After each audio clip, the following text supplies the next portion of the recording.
하박국 3장 16절에서 18절 말씀.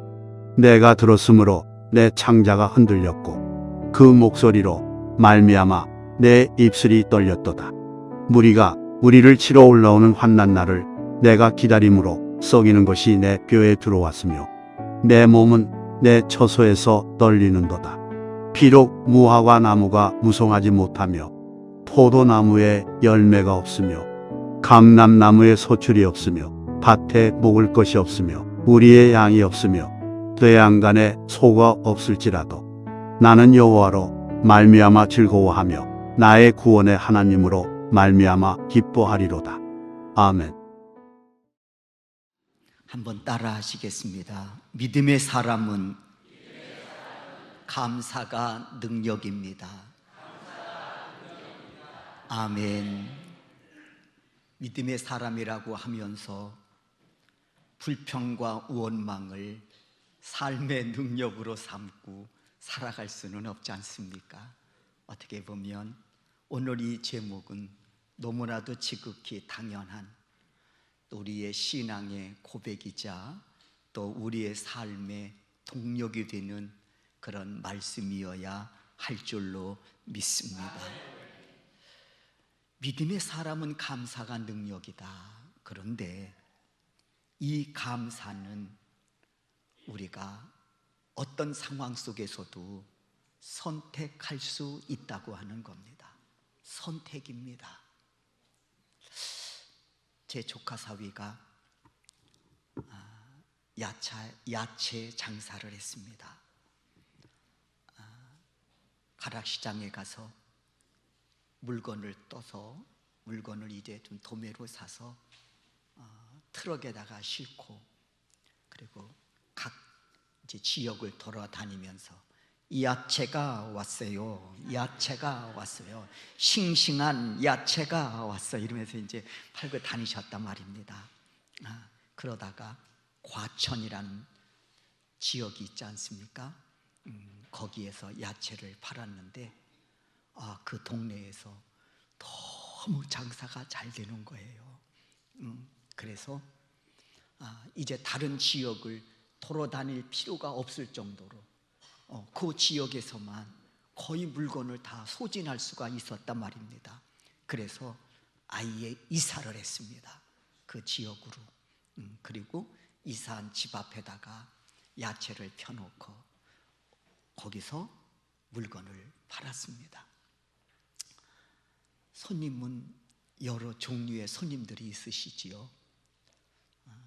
한 아주머니가 오셔서 이제 오이를 사시는데 이렇게 이제 상자에다가 담아서 오이가 오지 않습니까? 근데 오이를 한두 개 사면서 속까지 다 뒤집는 거예요. 뭐 좋으면 얼마나 뭐 낫겠습니까? 그런데 한두 개를 사시면서 속까지 다 뒤집어서 고르고 골라가지고 겨우 이제 한두 개를 사가시는 거예요. 그래서 한 번은 갔더니 아저씨 이런 손님이 있는데 속까지 뒤집는다. 근데 오이만 뒤집어지는 게 아니라 그때 내 속도 뒤집어진다. 그러면서 그 조카가 그래도 손님이니까 보내주셔서 감사합니다. 그리고는 이제 자기가 장사를 한다. 그런 이야기를 하더라고요. 얼마 시간이 지났습니다. 그런데 그 속 뒤집는 아주머니께서 동네 방네 다니시면서 야, 이렇게 친절한 사람은 처음 봤다. 물건도 좋다. 그러니까 동네에서 파는 거는 물건이 어쨌든 좋아야 되지 않습니까? 뭐 동네뿐만 아니라 그 지역을 중심으로 장사를 하니까 비싸도 좋은 물건을 뗀 거예요. 그러니까 물건도 좋고 그리고 장사하는 그 아저씨가 정말 친절하다 하고 다니면서 막 광고를 한 거예요. 그래가지고 아주머니들이 많이 올려오신 거예요. 그 중에 단골도 잡히게 되고 그래서 얼마 지난 후에 그분이 그 조카가 그런 얘기를 하는 거예요.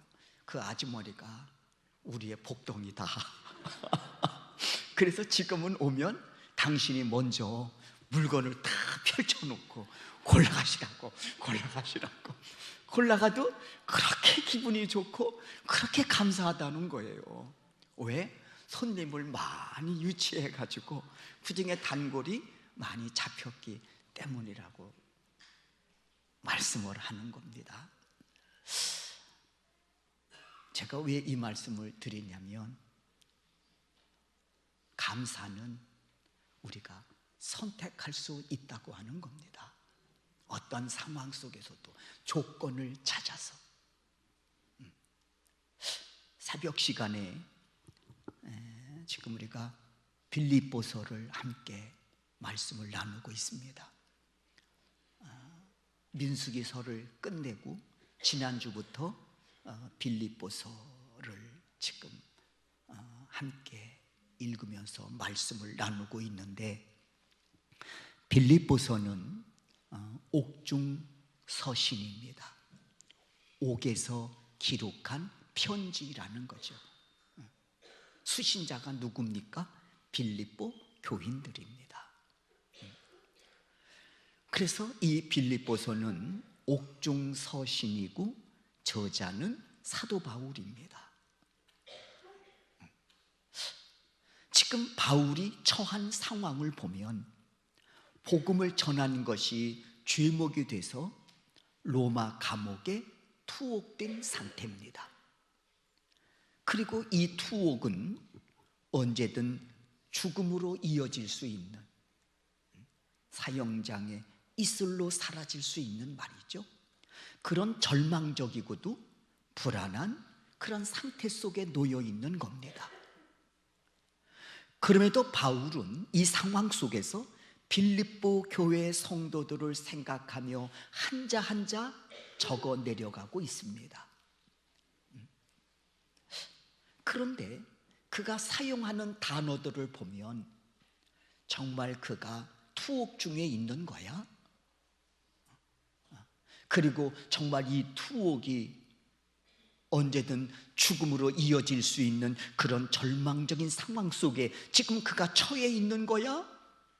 의구심을 가질 정도로 그가 쓰고 사용하고 있는 단어를 보면 상황과는 전혀 맞지 않는 단어를 구사하고 있다는 겁니다. 그가 빌립보 교인들을 향해 서신을, 이 편지를 기록하면서 그가 첫 번째 사용하는 단어가 뭔고 하니 은혜와 평강입니다. 빌립보 교회 성도들이여, 당신들에게 하나님의 은혜와 평강이 넘치기를 기도합니다. 그러면서 두 번째 그가 이어지는 내용을 보면, 내가 여러분들을 생각할 때마다 하나님께 감사하지 않을 수 없습니다. 내가 여러분들을 생각할 때마다 항상 하나님께 기뻐하지 않을 수 없습니다 라고 하는 그런 감사와 기쁨의 단어를 사용하고 있습니다. 처음에는 하나님의 은혜와 하나님의 사랑을 이라는 단어를 쓰더니 이어서는 감사와 기쁨의 단어를 쓰고 있다고 하는 겁니다. 그렇다면 바울로 하여금 무엇이 그토록 그렇게 감사와 기쁨을 가져다 주었을까? 이 절망적이고도 죽음이 엄습해 오는 이 상황 속에서 말입니다. 첫째는 여러분과 함께 빌립보 교회를 개척할 수 있었음에 기뻐하고 감사한다는 겁니다. 바울이 지금 옥중에 투옥되어 있습니다. 예수를 증거했다는 것이 죄목이 돼서 말입니다. 그리고 언제 사형장이 이슬로 사라질지 모르는 그런 죽음이 엄습해오는 그 상황 속에서 첫 번째 그의 감사와 기쁨은 뭐냐? 빌립보 교회 성도들이요, 내가 당신들과 함께 빌립보 교회를 개척할 수 있음에 위로는 하나님께 감사하고, 그리고 내가 이 일로 기뻐하지 않을 수가 없습니다. 이게 첫 번째, 그가 기쁨과 감사의 이유였습니다. 그리고 두 번째 감사와 기쁨의 이유는 뭐냐? 교회를 개척하고 복음을 전할 때 이로 인해서 감당해야 될 희생이 있고, 이를 위해서 감당해야 될 고난들이 있었단 말입니다. 박해가 뒤따랐단 말입니다. 그럼에도 불구하고 여러분들이 이에 굴하지 않고 희생하고 헌신해야 될 때에 그리했고, 박해와 핍박이 따를 때에도 이에 무너지지 않고 믿음을 지켜 사명을 감당하며 여러분과 함께 복음을 끊임없이 전할 수 있었음에 내가 감사하고 내가 기뻐하고 있습니다. 그리고 세 번째는 주님이 오실 그날까지 내가, 여러분들이 이 사명을 끝까지 감당할 수 있도록 하나님께서 우리를 능력의 장중에 붙잡으시고 인도해 주실 것을 내가 확신하기 때문에 기뻐하고 감사합니다 하고, 그가 지금 빌립보에게 자신의 감사와 기쁨을 전하고 있는 겁니다. 서두에 말씀드렸지만 상황은 어떻습니까? 예수를 전한다고 하는 그것이 죄목이 돼서 실컷 두들겨 맞고 옥에 투옥되어 있습니다. 그리고 언제 사형장이 이슬로 사라질지 모르는 그런 죽음이 엄습해오는 그 상황 속에서 놀랍게도 바울은 빌립보 교인들에게 하나님의 은혜를, 하나님의 사랑을 위해 기도할 뿐만 아니라 기쁨과 감사를 전하고 있다고 하는 겁니다. 그래서 오늘 설교의 제목처럼 믿음의 사람은 감사가 능력이어야 된다는 것이고, 이는 얼마든지 우리가 어떤 상황 속에서도 이 감사를 선택하고 감사의 삶으로 살아갈 수 있다는 사실을 오늘 본문을 통해서 우리에게 깨달음을 주고 계시다고 하는 겁니다. 오늘 본문은 우리가 함께 읽었습니다마는 하박국 선지자에 관한 이야기입니다. 하박국, 그는 선지자입니다. 그럼에도 불구하고 오늘 본문을 말씀을 보게 되면 그가 한 소식을 듣게 됩니다. 어떤 소식인고 하니 바벨론의 침략, 인하여 지금 전쟁의 위기에 처하게 되었다는 사실을 깨닫게 됩니다. 얼마나 두려웠던지 창자가 흔들렸다고 했습니다. 그리고 얼마나 두려웠던지 뼈가 썩어지는 아픔을 느끼고 있다고 말하고 있습니다. 그러나 이와 같은 이전에도 이 하박국 선지자에게는 마음에 불만을 품고 있었습니다. 그게 뭔고 하니 당장 생활할 수 있는 그런 양식이라든지 어떤 필수품이라든지 이런 것들을 전혀 그가 갖추지를 못했다는 거예요. 그만큼 어려운, 경제적으로 어려운 상황 속에 그가 처해 있었다는 겁니다. 그리고 그가 사회를 바라볼 때 불의가 난무하고, 그럼에도 불구하고 하나님의 공의, 하나님의 의로움은 도대체 보이지 않는 겁니다. 그러니까 위로는 하나님께 대한 원망이 있었습니다. 하나님, 제가 이렇게 생활 속에서 고난을 겪고 있는데 왜 하나님은 나를 도와주시지 않습니까? 먹어야 살 거 아닙니까? 그리고 이 사회는 왜 이렇게 불의가 판을 치고 있습니까? 하나님은 공의로운 하나님이시라면서요, 하나님은 의로운 하나님이시라면서요, 하나님은 죄에 대해서 심판하신다면서요. 그런데 불의가 난무하는 이 세상 속에서 어떻게 하나님은 잠잠하고 계십니까? 이에 대해서 보이지 않는 불평과 원망과 섭섭함이 있었다고 하는 겁니다. 그런 와중에 바벨론의 침략 소식을 듣게 된 겁니다. 전쟁의 위기가 또 거기에 겹치게 된 겁니다. 이때에 하박국 선지자가 선택합니다. 하나님께 나아가 기도하리라. 이 절박한 상황 속에서 이 선지자가 선택한 것은 하나님께 나아가 엎드려 기도하는 것이었습니다. 그리고 그가 기도하다가 두 가지를 깨닫게 됩니다. 첫째는 하나님의 은혜입니다. 전에는 불평과 원망과 낙심, 섭섭함, 이것이 그의 마음을 주관하고 있을 땐 하나님의 은혜가 보이지를 않았는데 모든 걸 내려놓고 하나님께 엎드려 기도하다 보니 전에 보이지 않았던 하나님의 은혜가 보이기 시작했다는 겁니다. 그래서 하나님의 은혜가 보이니 그 은혜 속에서 하나님이 나를 얼마나 사랑하고 계신가라는 이 사실도 깨닫게 됩니다. 하나님의 은혜와 하나님의 사랑입니다. 그리고는 그가 마지막 기도의 내용이 뭐냐? 하나님, 이것도 없고요, 이것도 없고요, 이것도 없고요.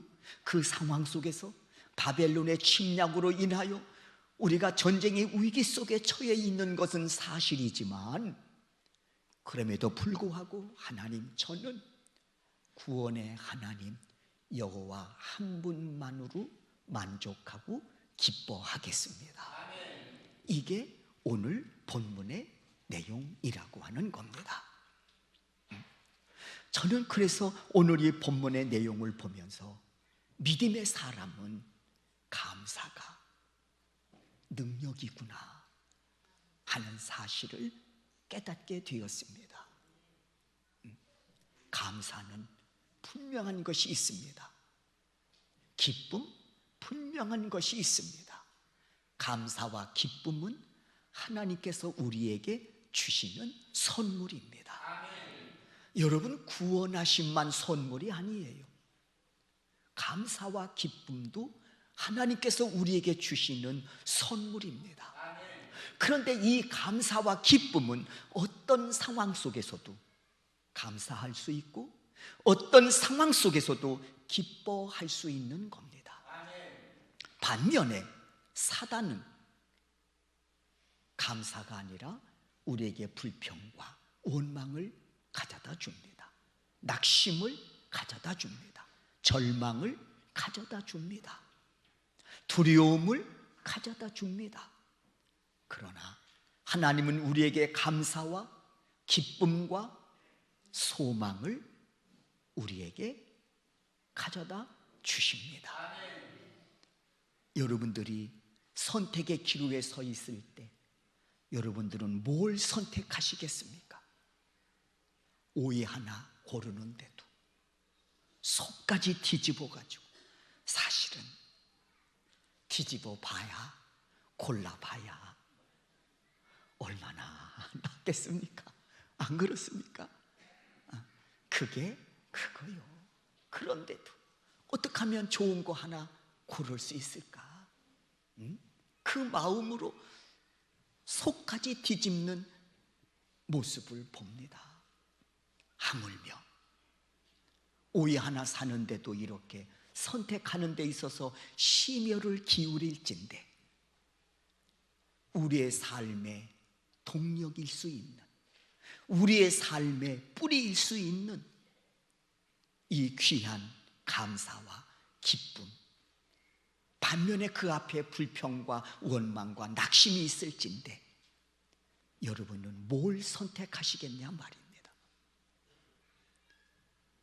더군다나 이 감사와 기쁨과 소망은 하나님께서 믿음의 사람들에게 주시는 선물입니다. 그러므로 여러분, 이 감사와 기쁨과 소망은 우리의 생각을 변화시키는 능력이 있지요. 우리의 삶을 변화시키는 능력이 있습니다. 생각이라는 게 뭡니까? 삶의 뿌리입니다. 안 그렇습니까? 감사가 내 삶의 뿌리라면, 기쁨이 내 삶의 뿌리라면, 소망이 내 삶의 뿌리라면, 거기에서 뿌리를 근간으로 한 나무가 자랄진데 그 나무는 무슨 나무입니까? 감사의 나무입니다. 기쁨의 나무고요, 소망의 나무입니다. 거기에 어떤 열매가 맺히겠습니까? 반면에 내 삶의 뿌리가 불평과 원망이라면, 낙심이라면, 두려움이라면 거기서 끝나나요? 아니요. 그것도 자라서 불평의 나무가 되고요, 원망의 나무가 되고요, 낙심의 나무가 됩니다. 뭘 거기서 거두기를 기대하십니까? 너무도 뻔하지 않습니까? 그렇다면 우리가 믿음의 사람으로서 뭘 능력 삼아 살아가야 될까? 무엇을 삶의 동력으로 삼고 살아가야 될까? 구태여 생각하지 않아도 나올 수 있는 답변이 아닌가 싶습니다. 감사, 기쁨, 소망, 이것은 우리의 생각과 삶을 변화시키는 능력이 됐음을 믿습니다. 바울이 그 상황 속에서 그가 선택한 것은 기쁨과 감사였습니다. 그리고 그가 권면합니다. 빌립보 교인들이요, 항상 기뻐하고 감사하십시오. 그러면 하나님께서 그 생각을 주관하시고 그 삶 속에서 기쁨에 걸맞는, 감사에 걸맞는, 그리고 소망에 걸맞는 열매를 거두게 하실 겁니다. 그 열매로 위로는 하나님께 영광이고, 그 열매로 인하여 여러분의 삶이 가치 있고 의미 있고 아름답게 할 것입니다. 강단에 열매들이 있습니다. 어떻습니까? 여러분의 믿음의 열매가 이렇게, 그리고 여러분의 감사와 기쁨과 소망의 열매가 이렇게 아름답게 맺혀져서 영혼 농사를 지으시는 하나님께는 영광이고, 여러분의 삶은 가치 있고 의미 있고 아름답게 되기를 주의 이름으로 축원합니다.